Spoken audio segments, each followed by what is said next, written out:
Thanks, man. I'm excited about being here. We're gonna have some fun. My name is Michael Jr. I'm gonna do some jokes.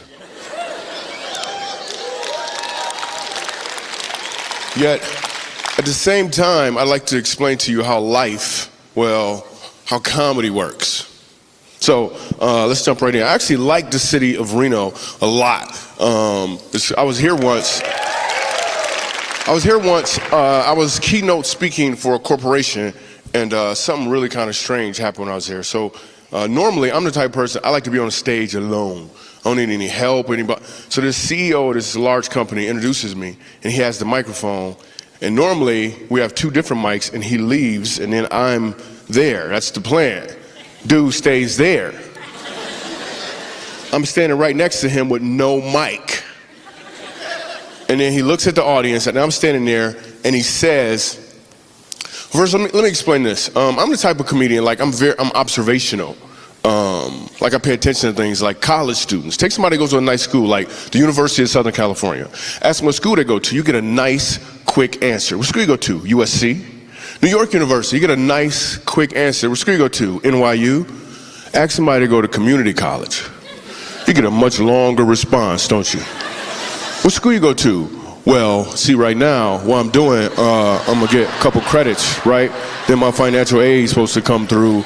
Then I'm gonna transfer, man. They say school kills creativity anyway, man. I feel vulnerable. Is Brene Brown around, man? I feel really vulnerable right now.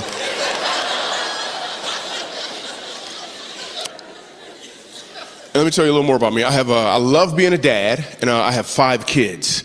Yeah, and I travel a lot, so I can see them all.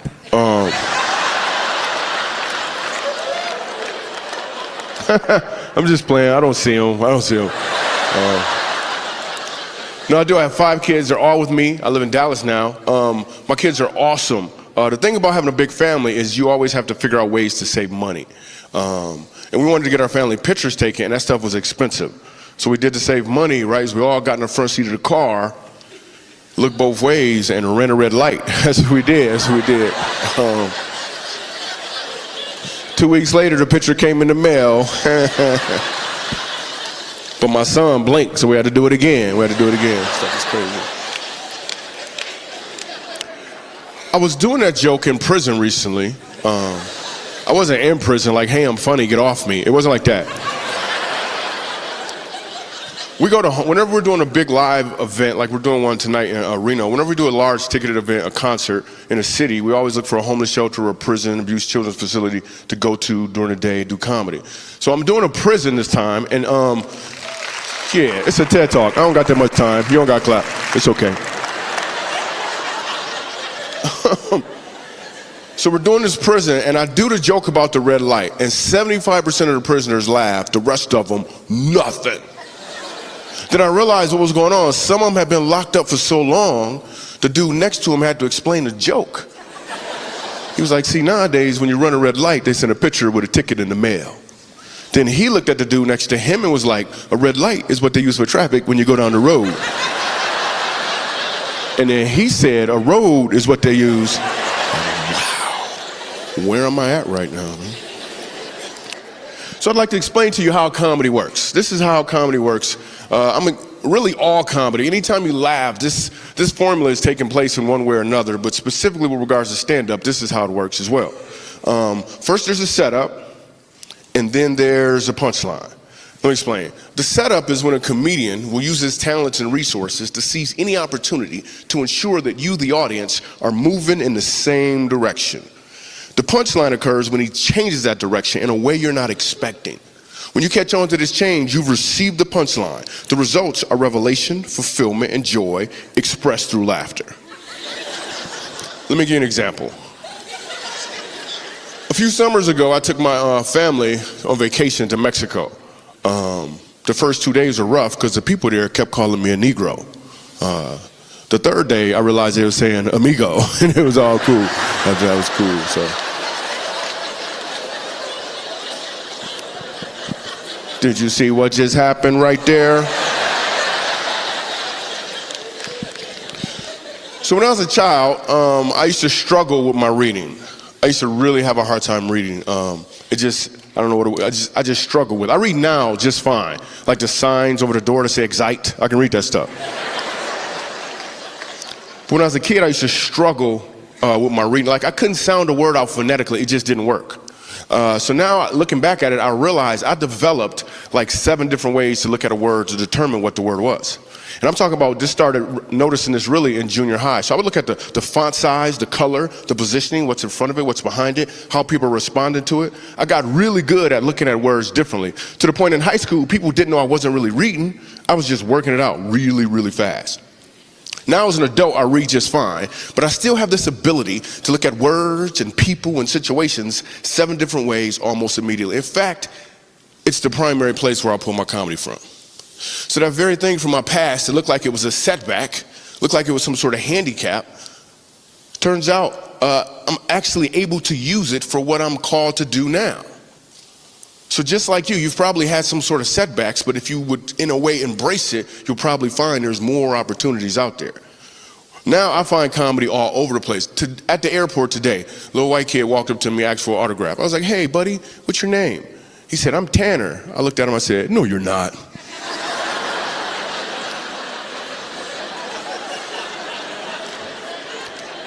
His mom was cracking up. He was like, I am Tanner. It's like, trust me. You're not. Or I'll notice stuff, like I saw this dude with a muscle shirt on. You ever see a dude with like a muscle shirt, like a white tank, but he ain't got no muscles? I'm like, what is that, a wife threatener? Depending on where you're from in the country, you understand that joke better. And his friend had on a shirt that said, if you don't speak English, leave the country. But it was written in English, so.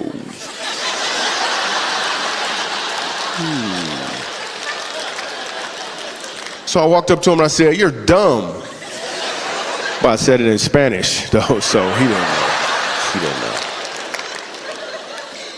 So I'm able to find comedy in a bunch of different places as a result of embracing what seemed like it was a handicap from my past.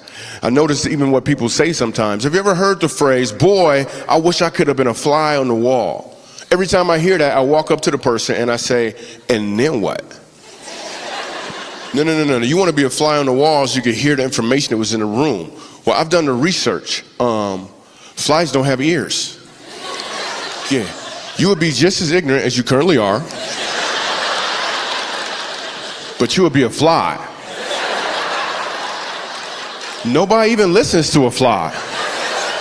I mean, let's say you're a fly that could read lips. What are you gonna do with the information? And you got 2 days to live. You're making bad choices. Or people will sometimes say stuff to me like, Michael Jr., where you from originally? I'm like, originally? Huh, well, I was conceived in Michigan. Yeah, before that, I was with my dad. Yeah. And then there's a swim competition, right? And I won, which is crazy. Because currently, I don't swim at all. I used to be pretty good, though, apparently. I am not politically correct. I'm just gonna tell, I know I do comedy, but I'm not, it's just too much work. I'm just telling you, you gotta watch the news and know the language. I just believe if you put the right stuff in your heart, the right stuff will come out. So I never try to be politically correct. Some people work hard. I'm at a coffee shop, there's a white guy in front of me, orders a coffee. The lady in front of him is like, hey, how do you want it? He looked back at me and was like, African American, please. I was like, cool, let me get the Caucasian mocha. Let me get that, if I could. Let's get the Caucasian mocha, I guess. I'm trying to learn.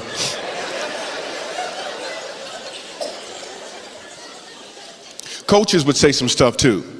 You ever hear your coach say something like, the stuff I'm teaching you here, it's not just about this game. You can apply it to life. Here's the thing, people, that's not true.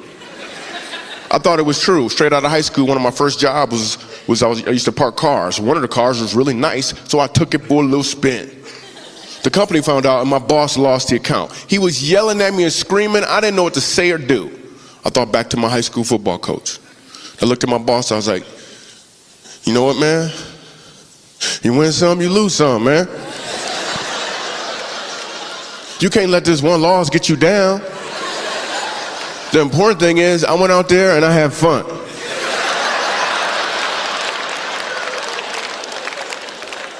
Then I got fired, man. I got fired right away.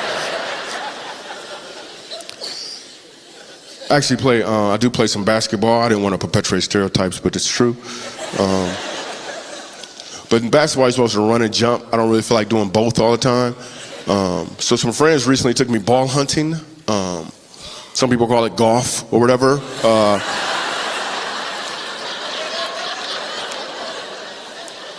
I shot a 121. That was what I shot, a 121. And then we had lunch, and it was like, hey, we're gonna do the other 9 holes now.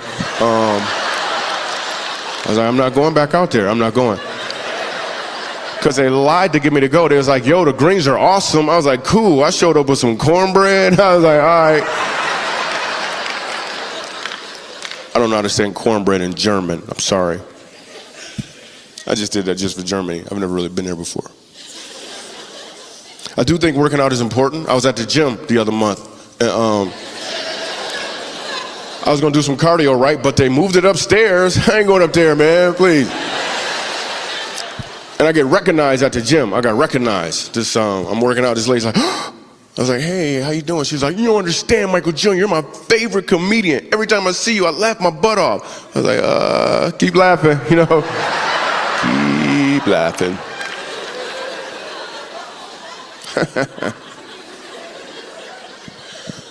So there's a club in Los Angeles. When I moved to Los Angeles and I was brand new in comedy, there's a club there that it's like the best club in the country. It's called the Comedy and Magic Club. It's actually in Hermosa Beach. This club is extremely hard for a comedian to get into. The way I got into this club is a guy named George Wallace saw me when I lived in New York. He knew I was funny and clean. So when I moved to Los Angeles, he took me to the Comedy and Magic Club. Now, he couldn't get me on stage because it's way too prestigious of a club. They have to know who you are. So he got me into the green room. I'm in the green room, and suddenly, brand new in town, and I find myself in the green room with some soldiers in comedy. There's George Wallace, Gary Shanley, Jay Leno. I'm brand new in town. And at the time, a football player got hit in the eye with a flag, and he lost his vision in one eye, and he was suing the league for $400 million. Now, all of these guys are helping Leno on that joke subject for the monologue for the Tonight Show on NBC. I ain't saying nothing. I'm just happy to be in the room sharing French fries with these dudes. But your gift will make room for you. So then they got quiet and they all looked at me and I'm thinking, oh snap, this is an opportunity. So I was like, all right, let me see if I got this right. He got hit in the eye with a flag, he lost his vision in one eye, and he's suing the league for $400 million. He not gonna see half of it.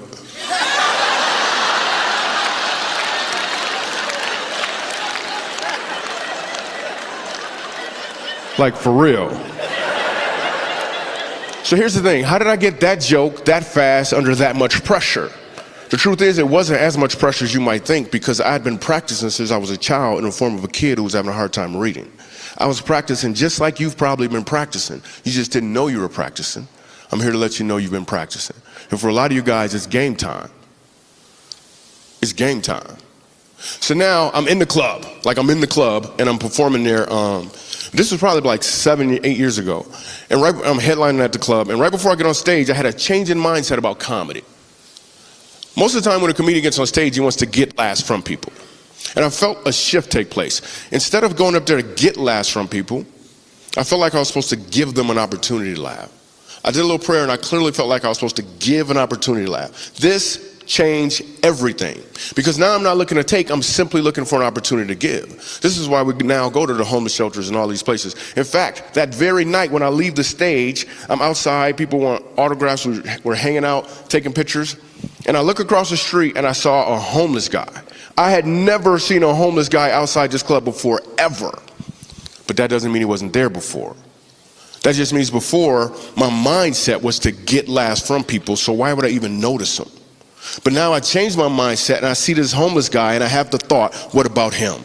How could I give him an opportunity to laugh? And that's when we started doing homeless shelters and prisons and making laughter commonplace in other non-common places. So now as a result of doing that, we went to this one place, we went to Montrose, Colorado. It's a facility for children who are being abused by their parents.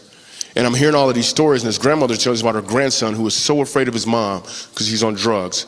She's been abusing him, and one of the things she's been doing is she's been pulling out his toenails. So I hear this story, and they bring all these kids inside, and Spider-Man is sitting right up. This little boy is so afraid of his mom, everywhere he goes, he wears a Spider-Man costume. He's sitting right up front at the show. If my mindset was still to get laughs from people, there's no way I would have been able to do the show. But my mindset changed, so now I have to do the show.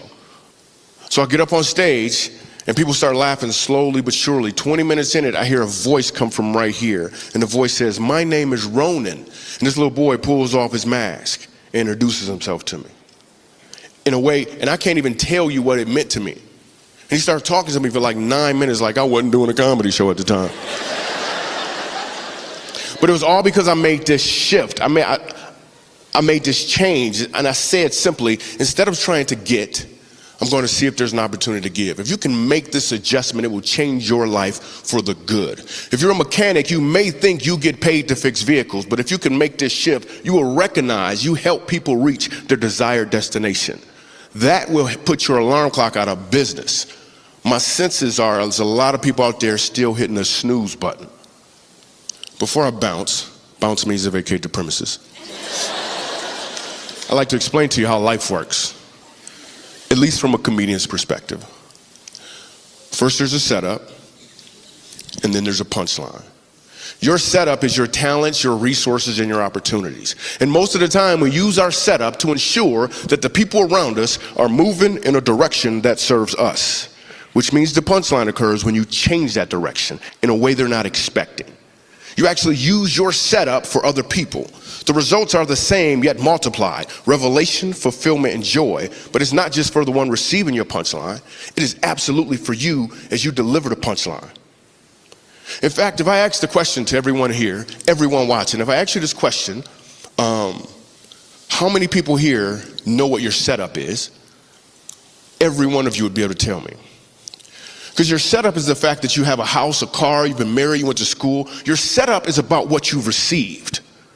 But what if I ask the question, what is your punchline? Because your punchline is about what you're called to deliver. And if you only know your setup and not your punchline, you'll make the mistake of trying to add more setup. If I could just get another degree, if I could just get married, if I could just lose weight. But what you really need is to know your punchline. Again, because to know your setup and not your punchline is an uncomfortable place to live. Let me give you an example. How many people are still thinking about the story of me and the CEO on stage? The reason all you guys are still thinking about that story is because all you have is the setup. You don't have the punchline. Yet we've moved on and allowed ourselves to be entertained like there wasn't something missing.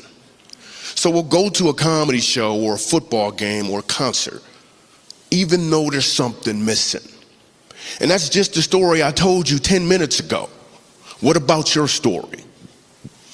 You've been living it your entire life, and if all you know is the setup and not the punchline, you are living in an uncomfortable place. And please be clear, just like when I had a hard time reading as a child, your setbacks are part of your setup so you can deliver the punchline you're called to deliver. Much like a slingshot, the further you've been set back, the further you're going to reach. But what are you going to aim for? Everyone has a setup, and everyone has a punchline. You need to find your punchline and deliver it. I'm Michael Jr. I love you. Thank you, guys. Oh, you guys are awesome. Stand an ovation. Thank you so much. Thank you, thank you. Get up, dude. You too. I'm just kidding. Thanks,